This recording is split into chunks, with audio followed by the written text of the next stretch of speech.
God and give God the glory today. And are you ready to hear the Word of God? Amen. So we open our Bible, please, Hebrews 11:1 and 2, and please stand up as a sign of respect dito po sa ating pagbabasa ng salita ng Panginoon. Hebrews 11:1 and 2, yan po. At kung kayo po ay nandiyan na, please say amen. Ang ating verse ay nasa screen din po natin, at sa mga nasa online ay pwede rin po kayo sumabay sa aming pagbabasa ng Biblia. Hebrews 11:1 and 2, ready, read. Now faith is the substance of things hoped for, the evidence of things not seen. For by it the elders obtained a good report. Tayo pong lahat sumuko at manalangin. Ang manaming banal, maraming salamat po sa aming pag-aaralan. Ngayong umagang ito, the nature of faith. Kayo nga po ang manguna sa amin. Bigyan niyo po kami ng katalinuhan na nanggagaling po sa inyo.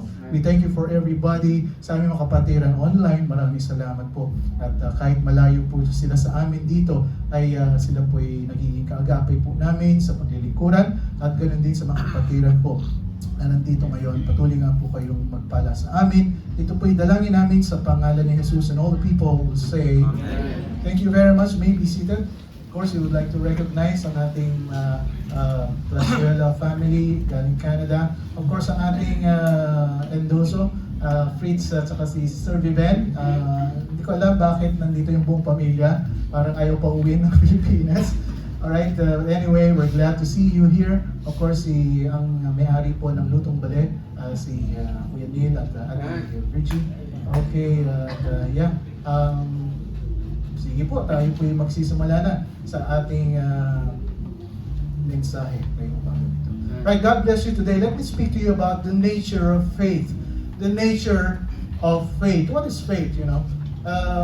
Ano ba yung pananampalataya? Even tayo po yung matatagal na sa ating ginagawa dito, paglilingkuran, we still have to really understand and go deeper kung ano pong pananampalatayang meron tayo. You know, when you say nature, the basic or the inherent features or character or qualities of something.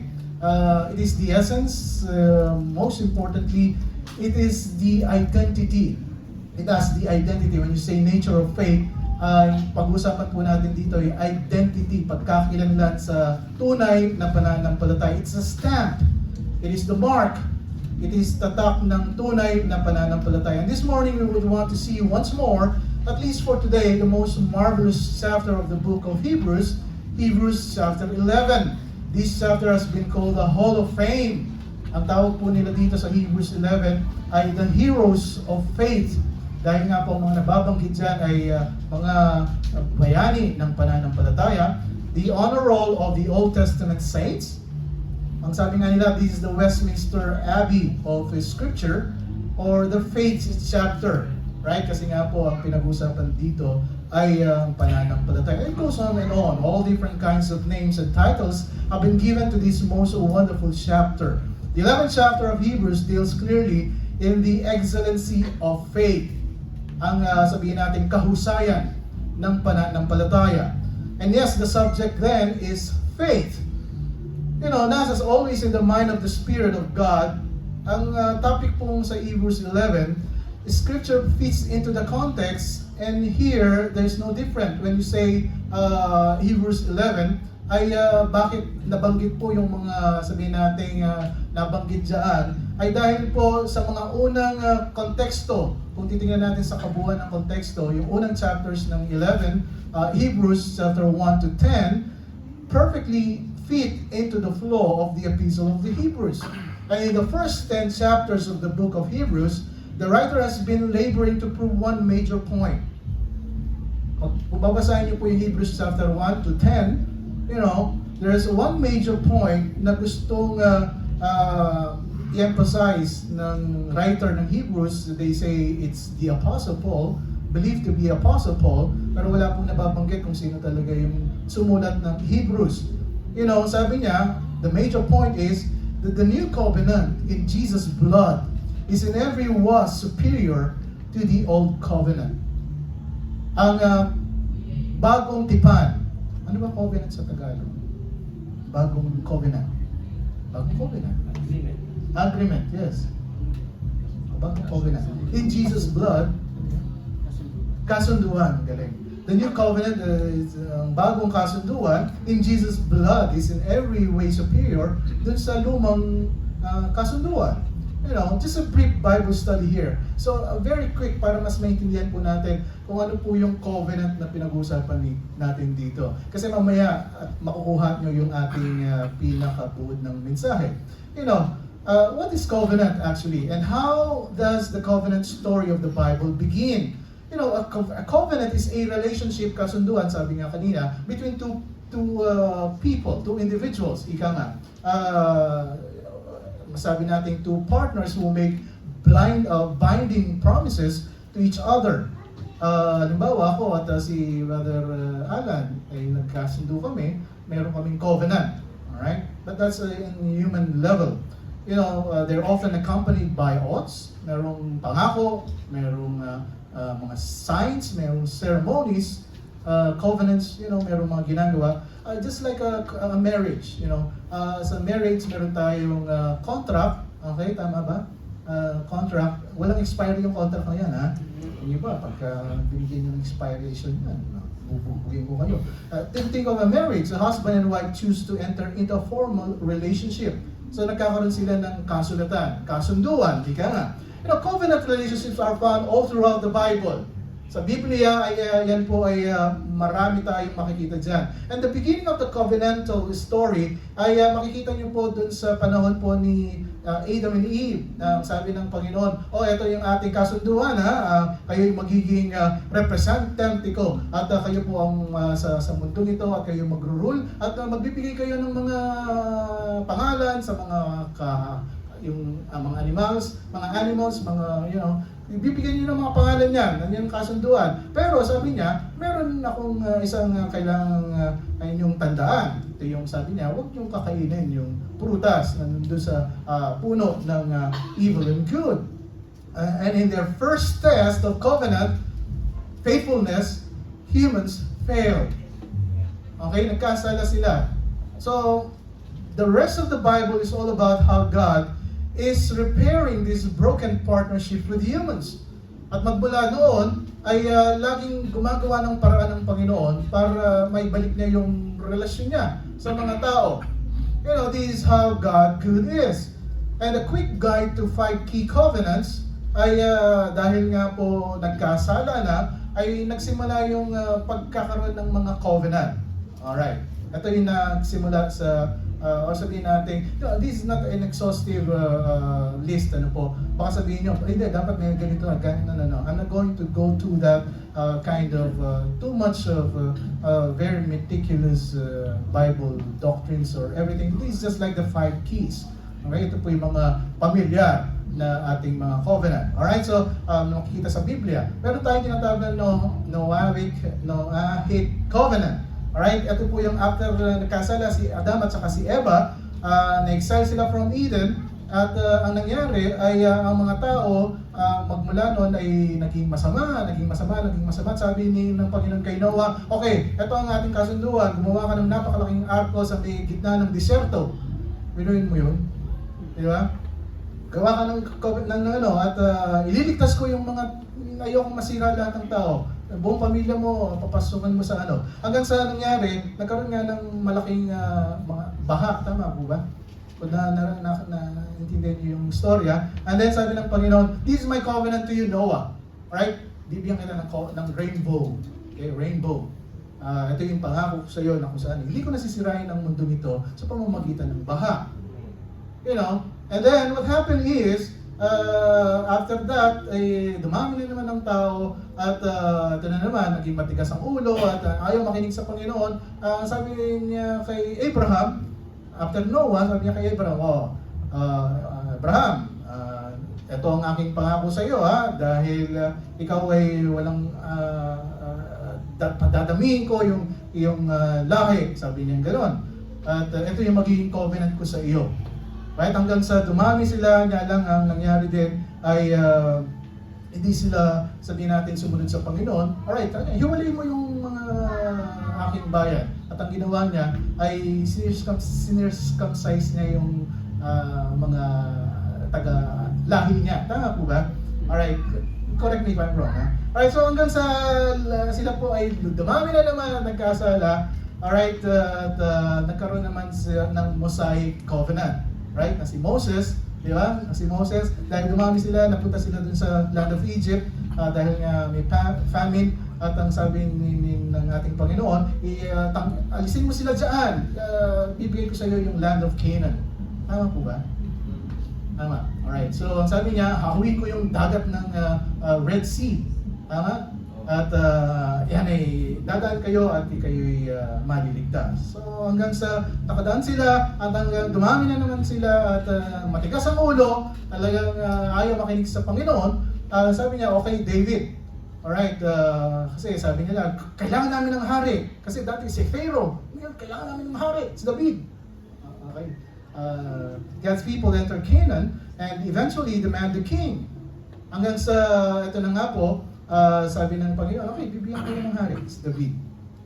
Hanggang sa matigas pa rin ang mga ulo at hanggang sa si David mismo nagkasala and everything. All of these covenants thematically build on one another. After God's covenant with David, as readers, we are left waiting for the great deliverer. Sabi ng Panginoon, okay, kasi tigas ng ulo nyo. Pagbuhat nung kay Noah, Abraham, at Moses, ito na nga yung aking mga covenant sa inyo na kailangan yung sumunod sa akin ang mga pagsunod nyo sa aking salita, sa aking batas and everything. Pero hanggang ngayon, matigas pa rin ang ulo nyo. Okay, now what will happen is, ang daming napapahamak, daming napupunta ng impyerno and everything, mga kaluluwang namamatay. At ang sabi ng Panginoon, okay, I'm going to give you the great deliverer, the Messiah from David's line, who will make right the fractured relationship that began in the garden. So ngayong New Testament na tayo, ay ito na yung New Covenant. Sabi niya, bibigay ko ang aking bugtong na anak na kung saan ay magliligtas sa inyo. This New Covenant is to be everlasting. Ito'y magpasa walang hanggan na. God will write His law on the hearts of His people. Ang sabi niya, yung batas ko, sabi niya, hindi ko lang sasabihin sa inyo, isusulat ko yan sa mga puso niyo, bawat isa. This is my new covenant. You know, God will rise and bring complete forgiveness of sin and raise up a faithful king from the line of David who will restore all that has been broken. And the anticipation of this covenant pushes the story forward into the pages of life of the New Testament. Kaya nga po meron tayong pinangahawakan New Testament po yun, where we are introduced to Jesus. You know, did you notice how the covenants progressively build upon one another, forming a complete redemptive storyline? Ang gusto pa rin ng Panginoon magmula kay Noah hanggang sa atin po dito, maligtas ang tao. Ayaw niyang mapahamak ang tao. Kaya meron siyang mga covenant na ganito. You know, now Jesus is the covenantal climax. Siya po yung pinaka, sabihin natin, kung covenant lang pag-usapan, ay siya yung pinaka-best sa covenant or agreement, arrangement, and commitment. We are talking about God's commitment to people, in particular to us, His children. That is the theme of 10 chapters. Kaya nga sabi ko sa inyo kanina, kung babasahin nyo yung Hebrews chapter 1 to 10, makikita nyo, Christ is a better priest with a better sacrifice by which He sealed a better covenant. You know, and the whole theme of the 10 chapters is to prove Christ better than everything. Na ang Panginoong Jesucristo yung pinaka-mahigit, connected with the Old Testament. And He's writing to the Jews to prove to them that the new covenant is the best covenant ever. See, kung maririnig nyo lang yung salitang covenant, you know, in our everyday life as a Christian, you may not understand, what is this covenant? What does this mean? Pero tingin ko ngayon ay sa pinakita po natin ay, oh, yun pala yung covenant. You know, the new covenant is the best. He says Christ is better than angels. He's better than the prophets, Moses, Aaron, Joshua. He's better than everything and anything connected to the old covenant. And periodically through those 10 chapters, 4 times, dun sa Hebrews chapter 1 verse 10, nagkaroon po ng 4 na beseng warning. Yung writer po ng Hebrews, believed to be Apostle Paul, he has warned the Jews who know this to respond to the new covenant while their hearts are still sensitive. Ngayon, aware pa kayo sa mga batas ng ating Panginoon, ang sabi ng writer ng Hebrews, mas maganda, you respond to the new covenant. Because within the community of Hebrews to which he wrote, there were some intellectually convinced Jews who knew this was true, but never had received Christ. Kaya marami ang tatanong, may mga Hudyo bang naniniwala sa ating Panginoong Jesucristo? Others, they don't believe that Jesus is the Christ. So sabi ng writer ng Hebrews, habang naintindihan nyo ito at naririnig nyo yung batas ng Panginoon, much better to receive Christ in your heart. And 4 times, already He has warned them to come to Christ. Not to turn around and go back to their, Judaism and thus become apostate. He tells them, appropriate the new covenant. And the 10th chapter closes with a warning. Natapos po yung 10 chapters bago tayo mag-Hebrews 11, na nabanggit po natin kanina, to make the new covenant yours, sabi niya. Ito angkinin nyo ng sarili nyo. To step away from your practice about Judaism and the temple of the priesthood, and come to the new covenant. Now, this brings us this question, ano po? How do I come to the new covenant? Ano ba ang kailangan kong gawin? Well, because the Jews were so used to a work system. A work system. And this was a whole grace system. Yung new covenant na pinag-uusapan po natin ay biyaya. Samantalang sila'y galing dun sa work system. Ano po yung work system? Yung gawa. Ang grace system, works were not even involved. Dito sa biyaya, wala po tayong pinag-usapang gawa dito para ikaw ay maligtas. Dito sa pananampalatayang meron tayo ngayon, this new covenant, compared to the old covenant, there were not any sacrifices to make.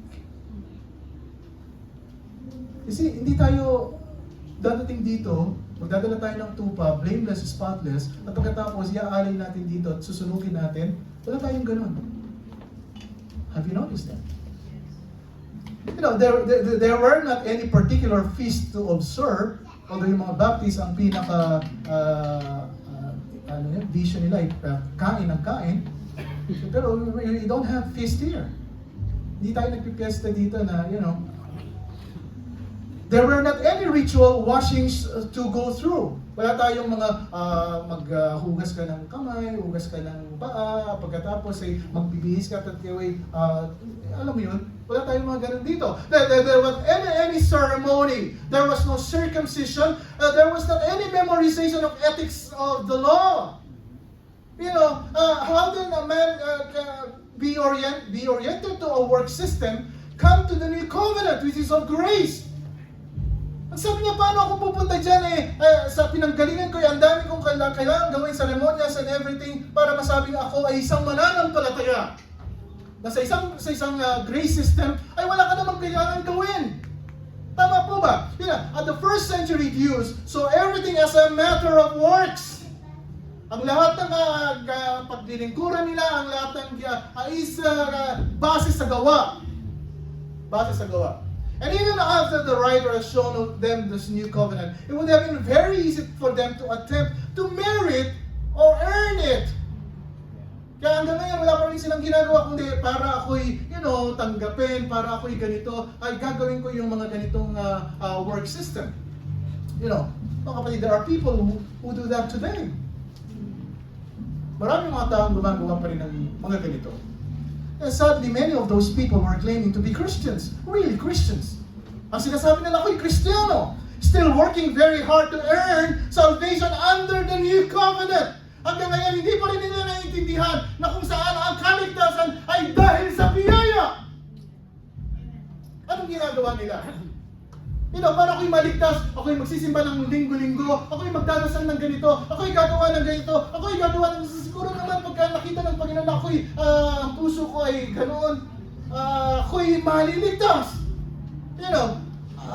Akala nila ay it can earn or merit them.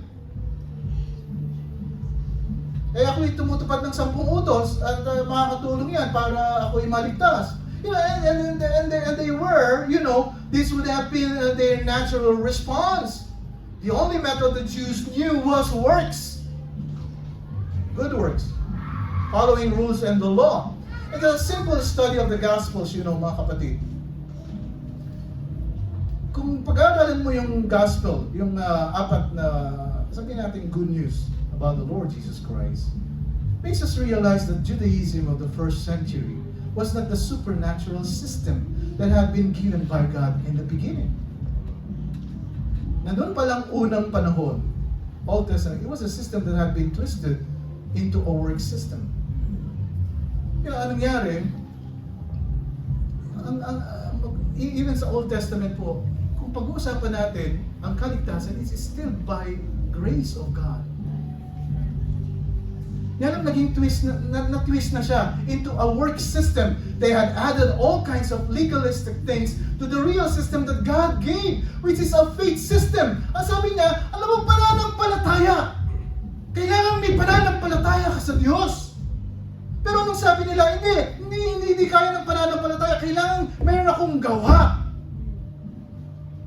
Palagi nilang pinapasok yung gawa. In fact, if you want to know the truth, and here's the good definition of Judaism in the time of Christ and afterwards, it was nothing but a religious cult built on ethics. It had lost its concept of faith in God.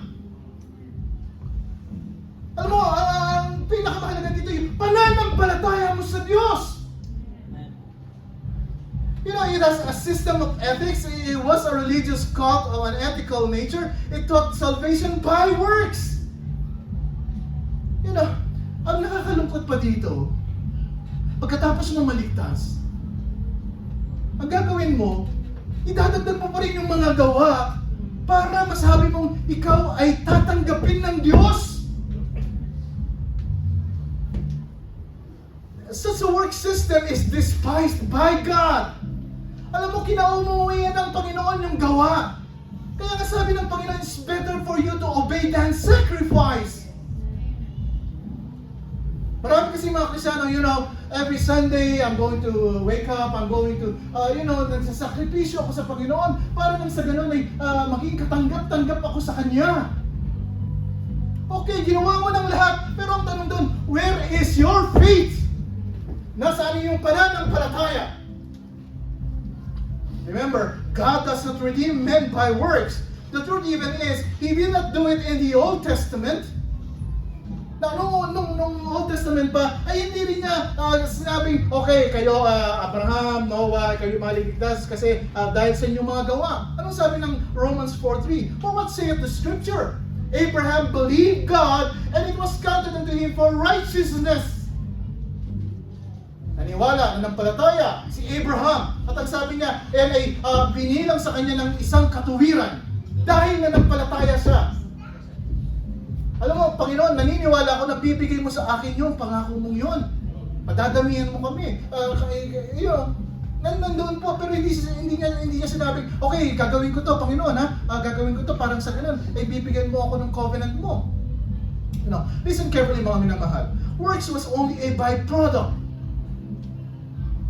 Ang gawa po ay bunga lang yan. Halimbawa, ikaw ay ligtas na. Okay? Kung ligtas ka na, ikaw ay kakikitaan ng mabubuting gawa.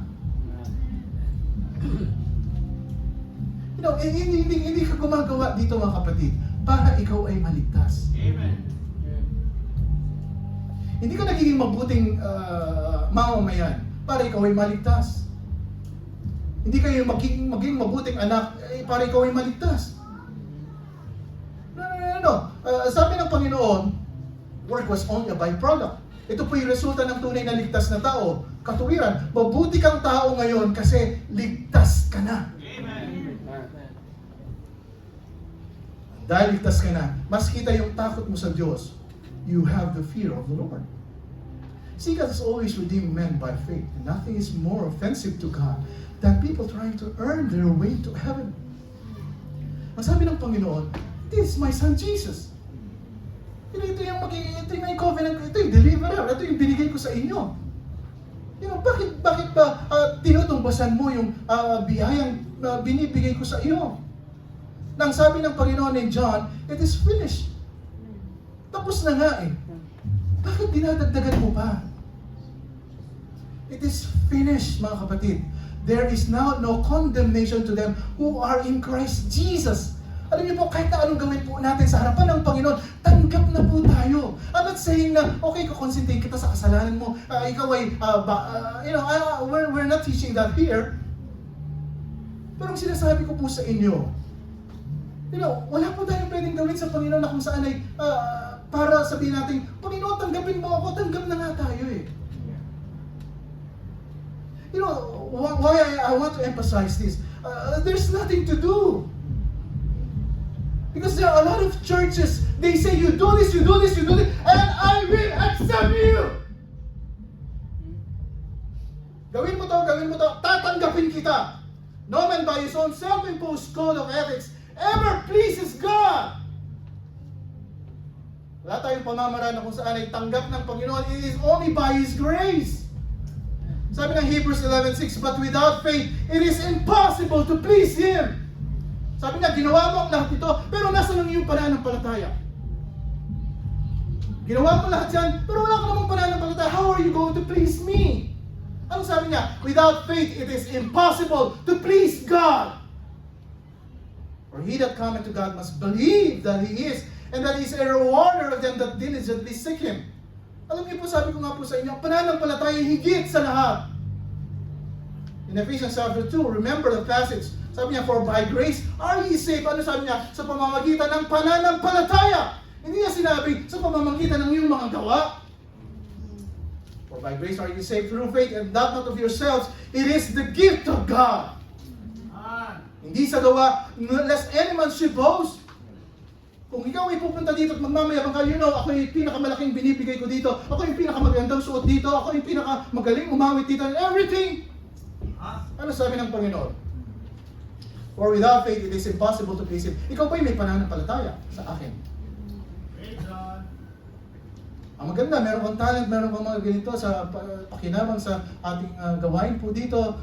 Maganda naman. Pero sabi ng Panginoon asan yung pananampalataya? No one is ever redeemed by works no matter how good you are. In Romans 3:20, the Bible says, therefore, by the deeds of the law, there shall no flesh be justified in His sight, for the law, for by the law, is the knowledge of sin. Kaya po, meron 10 commandments, para sabihin ng 10 commandments, ikaw ay makasalanan. Thou shalt not, thou shalt not, thou shalt not, thou shalt not. Hindi mo pwedeng gawin ito. Bakit? Kasi makasalanan tayo. It's the knowledge of sin. Bakit ang dami pinagbabawal? Because makasalanan nga tayo. At kailangan makita mo yun. And the only thing the law does for you, it says it gives you the knowledge of sin. Walang iba. At hindi mo pwede sabihin na, alam mo, kailangan kong tuparin ang 10 utos para ako'y maligtas. No. Ang 10 utos ay binigay sa atin para makita mo ikaw isang makasalanan. Para sabihin mo sa Panginoon, ako'y makasalanan. Panginoon, hindi ko kayang ligtas ang aking sarili. Binubuksan ko ang aking puso. Tinatanggap ko si Kristo bilang sarili kong Diyos tagapagligtas. Romans 3:20, but now the righteousness of God without the law is manifested, being witnessed by the law and the prophets, even the righteousness of God, which is what? By faith in Christ of Jesus Christ, unto all and all upon all them that believe, for there is no difference. Romans 3:27, where is boasting then? Sino magmamayabang sa atin? It is excluded. Yung mga gawa mo dito, kung ikaw ay pinakamabait ko, o yung sabihin natin, nakakagawa ng maraming gawa dito sa church and everything, ang sabi ng Panginoon, well, it is excluded. Hindi nga yun ang pinag-uusapan natin kung napakadami mong binigay o napakadami mong ginawa. Sabi niya, it is excluded. By what law of works? Nay, but by the law of faith. Sa batas ng pananampalataya, therefore, we conclude that a man is justified by faith without the deeds of the law. So, mga mahal kong kapatid, I will say it again. God never justified a man on the basis of his works. How can you serve God freely kung ang nakabase ang iyong paglilingkuran sa gawa?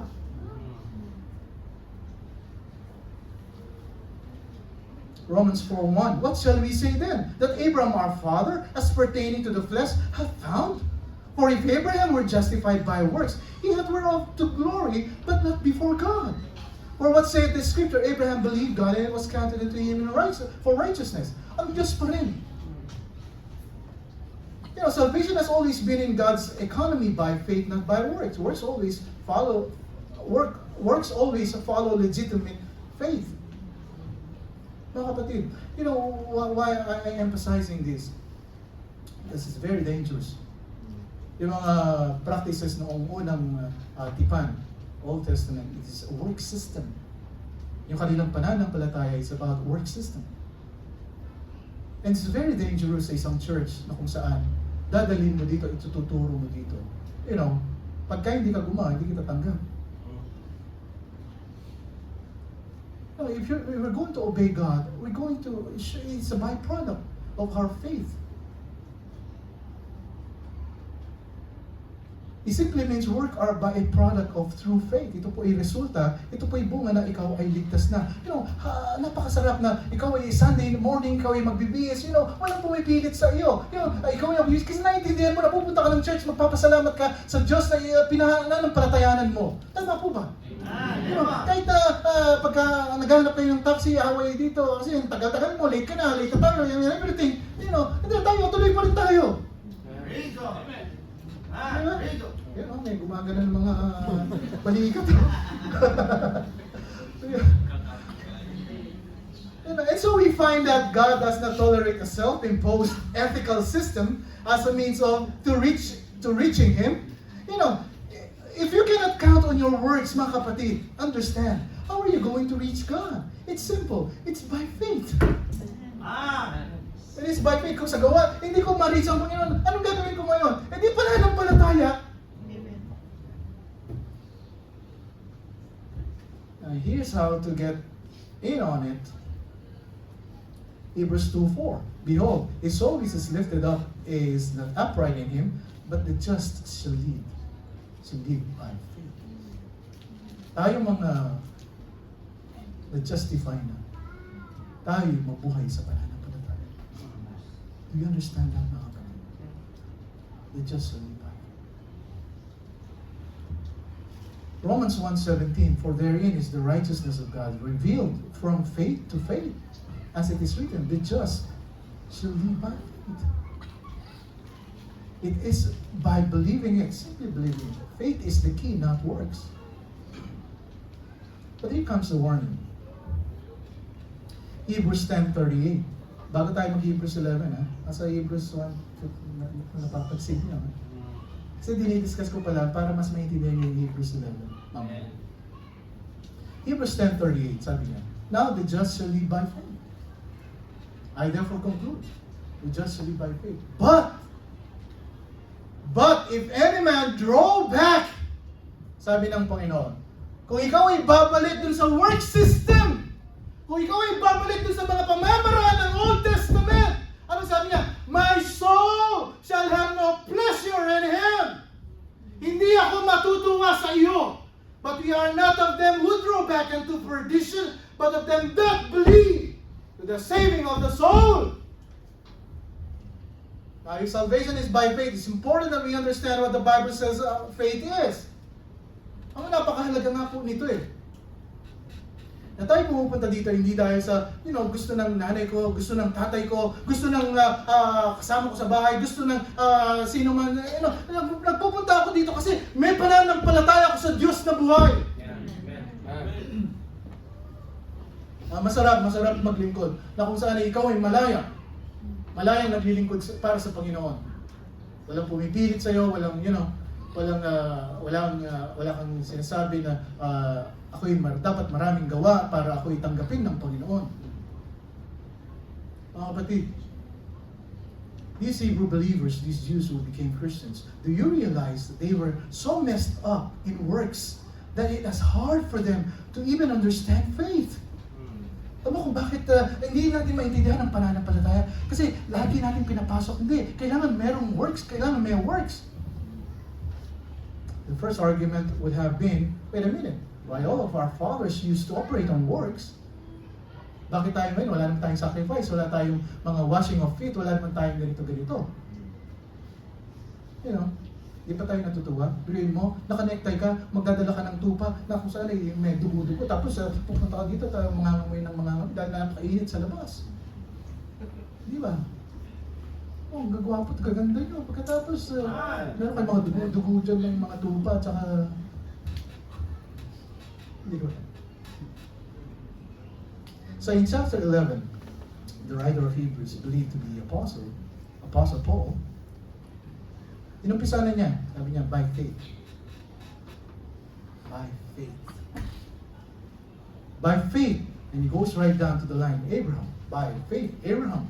By faith, Sarah. By faith, Noah. By faith, Moses. By faith, Joshua. By faith, Jacob. All of them live by faith.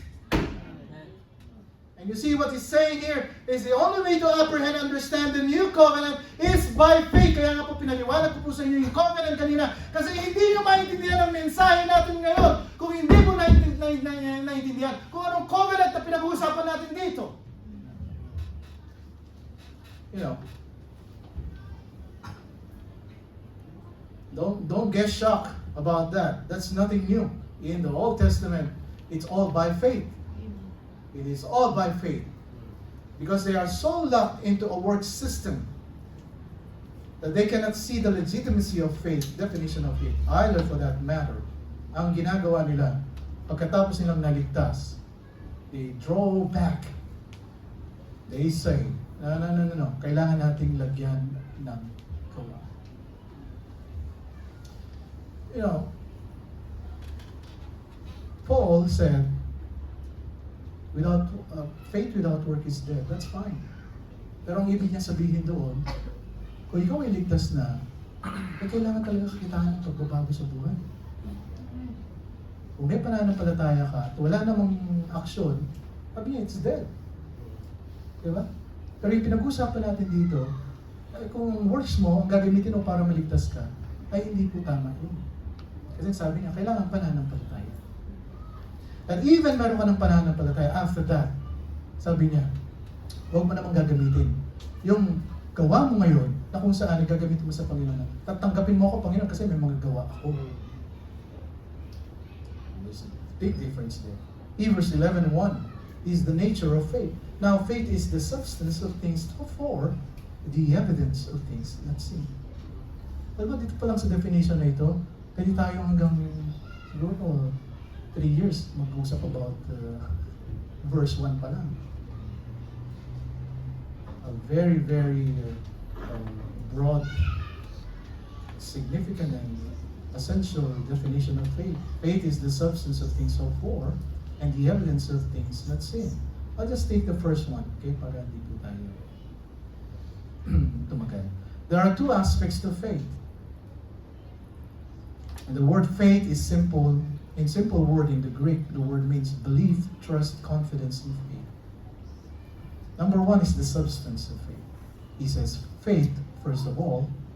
Now, faith is the substance of things hoped for. It is the substance. Pagka sinabi mong substance, is the reality. Things hoped for. Paano ka nga ba naman na magkakaroon ng pruweba kung di mo naman kita kung ano yung pananampalatayang pinananaligan mo. You say, but things hoped for don't have any substance. Wala ka namang, di ba, wala naman tayong pinangahawakan. At sinasabi mong faith have the substance. But faith makes them real. You know, what we believe is what we hope for. And yet faith gives a present substance. Anong ibig sabihin ito? God said, there is coming a Messiah. There's coming one who will finally take away sin. God said there's coming a day when Israel shall have its own kingdom, when Messiah shall reign, and when the land shall be restored to Israel. God said, I will sprinkle clean water upon you, make you clean. I'll take away the stony heart of flesh. I'll put within your heart of flesh. I'll give my spirit. And God said, I'll gather you in the land. You'll have peace and safety. God promised all of that. And they never saw any of that, but they hoped for. Hindi nila nakita, pero ang sabi nila, nananampalataya ako na bibigay sa akin ng Panginoon. That is what faith is. Faith is living in a hope that is so real, it gives substance to the hope in the present tense. Wala tayong pinangahawakan dito na substansya. Pero sabi niya, faith gave substance to what yet in the future. You know, ano yung substansya na yun? Di ba nandito ka? Kaya nandito ka eh. Kasi pinangahawakan mo yung hope na meron ka. It is a substance. You know, faith is an absolute, utter certainty. It is complete. It is perfect. It is full. Pagka pananampalatayang pag-usapan, it is complete. Hindi mo na kailangan dagdagan yan. You know, it's interesting thing because it defies everything that is normal. Correct? Pagka nananampalataya ka, hahawin mo lahat.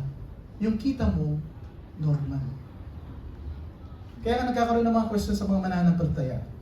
Sabi nila, may pananampalataya naman ako sa Diyos. Pero, hindi yata normal doon sa nakikita ko sa paligid ko. Tama? You see, it defies everything that is normal. Christian hope, that which we hope for, is belief in God against the world. Yung pananampalatayang pinag-uusapan po natin dito, you know, it is a belief in God against the world. It got nothing to do with this world.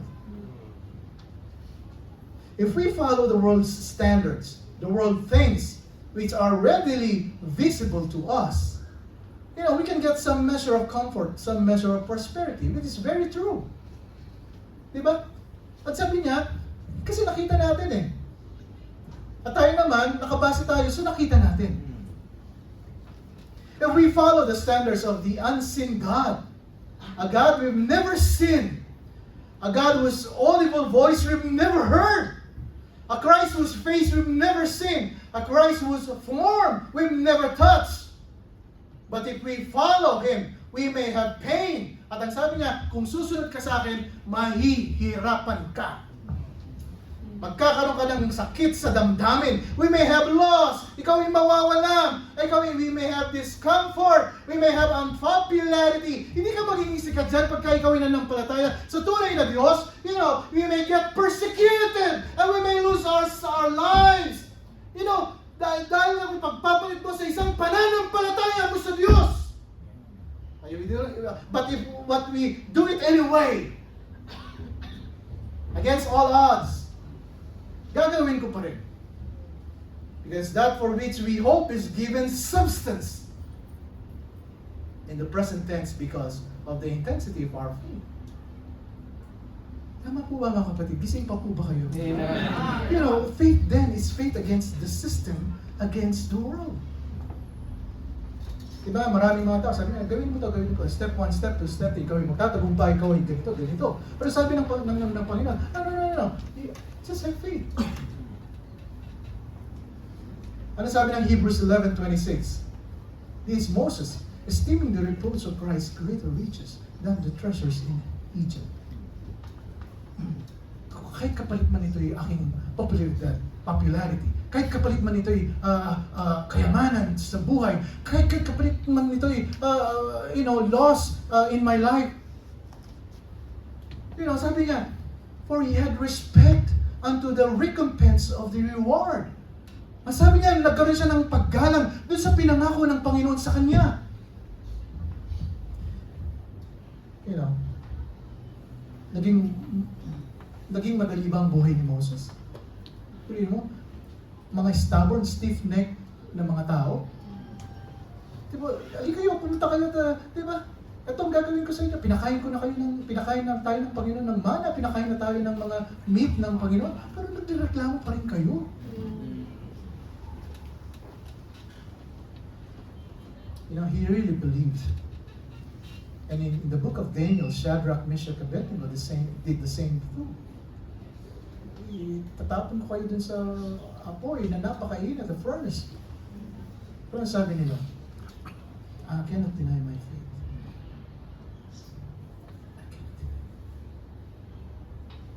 kahit natanggalin mo lahat sa akin, I'm not going to deny my faith.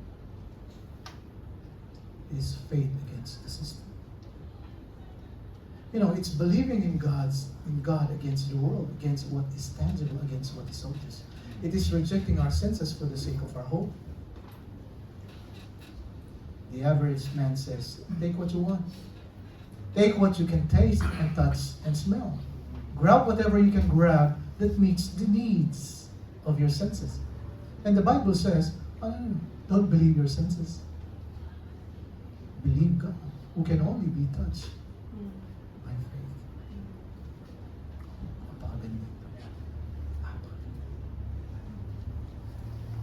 It's only by faith. You know. Is the substance. We've never been to heaven. Pero pinangahawakan natin ang ating pananampalataya. Wala pang taong galing doon, nagpunta dito. You know. We have peeked through every possible prison in the walls of heaven. Hindi nga natin nakita, pero sabi ng Biblia, meron jewels doon. We haven't walked in the streets of gold, pero sabi natin, I want to walk in that streets of gold. You know. Pero sabi niya, ang kapalit niyan, against the world. It's against the world.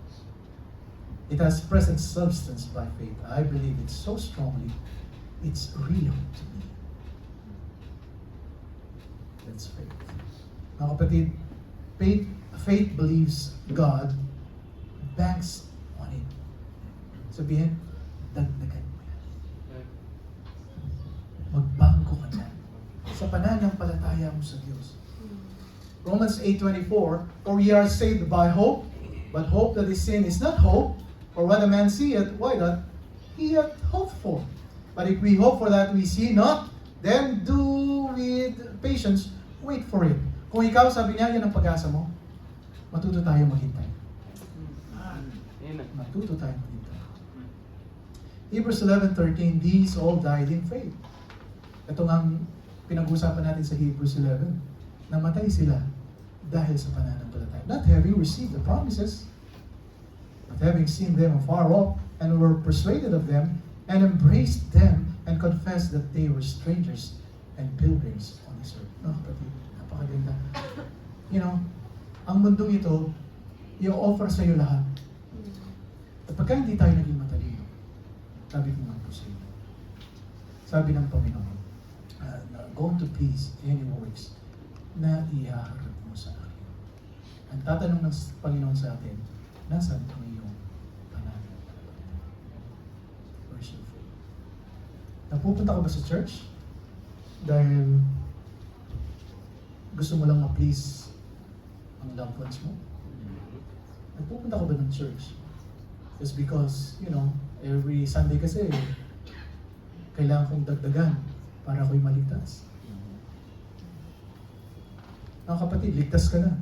Pero hanggang ngayon, dinadagdagan mo pa rin ang gawa. Para ikaw ay maligtas.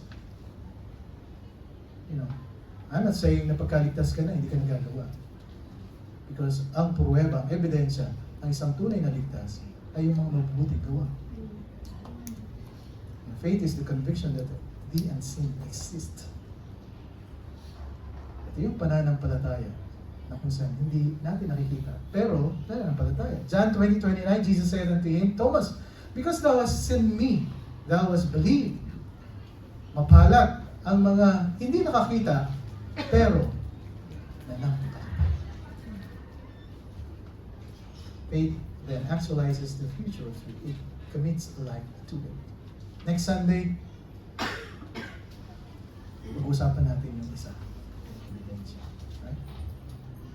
And pray mga kapatid, invite your friends, you know, bring them here, bring them in. Sama-sama po tayong mag-aral, matuto sa pag-aaral ng salita ng Panginoon. Gising pa po ba kayo? Amen. Nakakain po kayo ng lumpia niyo, no? Kanina. Amen. Diba? Napakasarap. Free taste lang yun. Paano pa pagka bumili kayo? Grabe ka, pinapromote ko na yung ano mo. Alright? Okay, magdala po tayo ng mga bisita natin next Sunday. Yeah, let's continue studying the Word of God. First, praise is the substance of faith. Next Sunday, ay the evidence of faith naman po tayo. Hebrews 11:1, Jesus said unto him, Hebrews 11:1, now faith is the substance of things hoped for, the evidence of things not seen, for by it, the elders obtain a good report. Tayo pong lahat ay tatayo, the nature of faith. Tayo po'y mananalangin.